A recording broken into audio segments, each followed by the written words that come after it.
السلام علیکم۔ صبر کر لو یہ سوچ کر کہ جو کچھ بھی ہو رہا ہے اسی میں اللہ کی حکمت اور تمہاری بہتری ہے۔ حالات کوئی بھی ہوں، شکر ہمیشہ شکوے سے بہتر ہے۔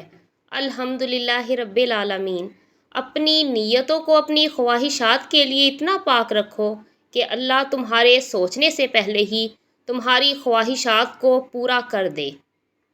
جب ہم بڑے ہو جاتے ہیں تو پینسل کی جگہ پین اس لیے دیا جاتا ہے تاکہ ہم سمجھ جائیں اب غلطیاں مٹانا آسان نہیں۔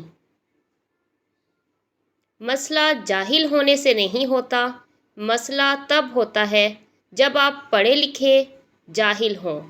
لوگ برا کہتے ہیں، کہنے دو، وہ تم نے نہیں سنا۔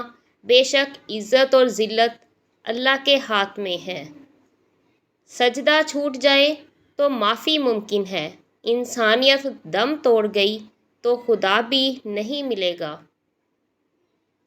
اپنے لفظوں کے بارے میں محتاط رہیے۔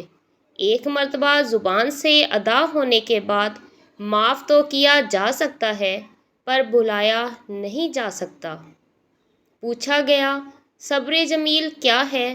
جواب آیا، تم آزمائے جا رہے ہو اور تمہارا دل کہہ رہا ہو الحمدللہ، بے شک اللہ صبر کرنے والوں کے ساتھ ہے۔ عورت کے سر پہ دوپٹہ، چادر یا حجاب ہو، میں نے مردوں کو احتراماً ایسی عورتوں کو راستہ دیتے اور نظریں جھکاتے دیکھا ہے۔ انسان کی تمام فطرتوں میں سے ایک خطرناک فطرت یہ ہے کہ اسے مکمل مل جانے والی چیزوں سے اکتاہٹ ہونے لگتی ہے۔ وہ مرد نایاب ہوتے ہیں جو غصے میں بھی تہذیب کا دامن نہیں چھوڑتے۔ ہمت ہار کر، پریشان ہو کر مایوسی کا لبادہ کیوں اوڑھ لیتے ہو؟ کیا تمہیں اپنے رب کا وعدہ یاد نہیں؟ مجھے بس یہی یقین رونے نہیں دیتا، میرا نصیب لکھنے والی ذات مجھے 70 ماؤں سے زیادہ پیار کرتی ہے۔ پوشیدہ گناہوں کا کفارہ پوشیدہ نیکیاں ہوتی ہیں، اور دعا مقدر کی مرمت کا اوزار ہوتی ہیں۔ مانگتے رہا کرو اپنے مالک سے، بہت سے بگڑے نصیب سنور جاتے ہیں۔ دعاؤں میں بہت بڑی طاقت ہوتی ہے۔ جانتے ہو یقین کیا ہے؟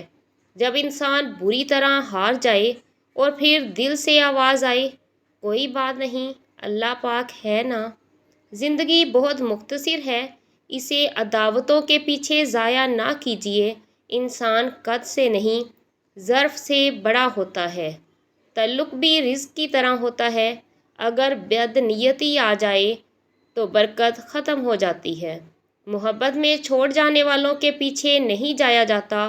تھوڑے سے پھول، تھوڑی سی مٹی ان کی قبر پر ڈال کر ان کے لیے دعا کر دینی چاہیے، اور تہجد کا پہلا سجدہ ہی کن فیکون تک لے جاتا ہے۔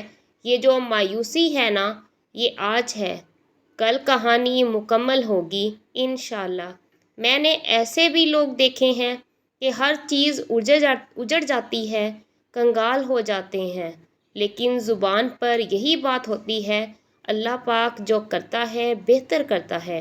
یا اللہ تیرا شکر ہے، تم جس بھی چیز کے ساتھ کھیلو گے وہ چیز پلٹ کر تمہارے پاس ضرور آئے گی، پھر چاہے وہ وقت ہو، زندگی ہو، دل ہو یا پھر کسی کے جذبات۔ تم کیوں گھبراتے ہو مقدر کے فیصلوں پر؟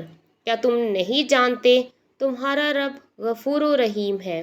اگر کسی کی مسکراہٹیں تمہارے وجود سے وابستہ ہیں تو یقین کیجیے آپ کا وجود قابل رشک ہے۔ حقیقی تعلق وہی ہوتا ہے جو وقت، حالات، ضرورت اور مزاج بدلنے کے باوجود قائم رہے۔ ہم فانی محبتوں کے پیچھے بھاگ بھاگ کر جب خالی ہاتھ رہ جاتے ہیں تو تب یاد آتا ہے بس خدا اور اس کی محبت۔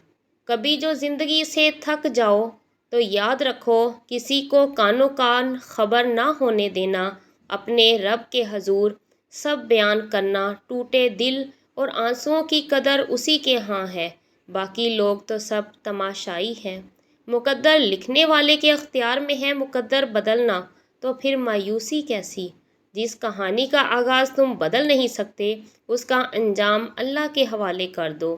وہ جن کی ساری کوششیں دنیا کی زندگی میں کھو گئی، وہ خیال کرتے ہیں بے شک وہ اچھے کام کر رہے ہیں، قیامت تک محفوظ رہتی ہیں وہ چاہتیں جو وقت تہجد اللہ سے مانگی جاتی ہیں۔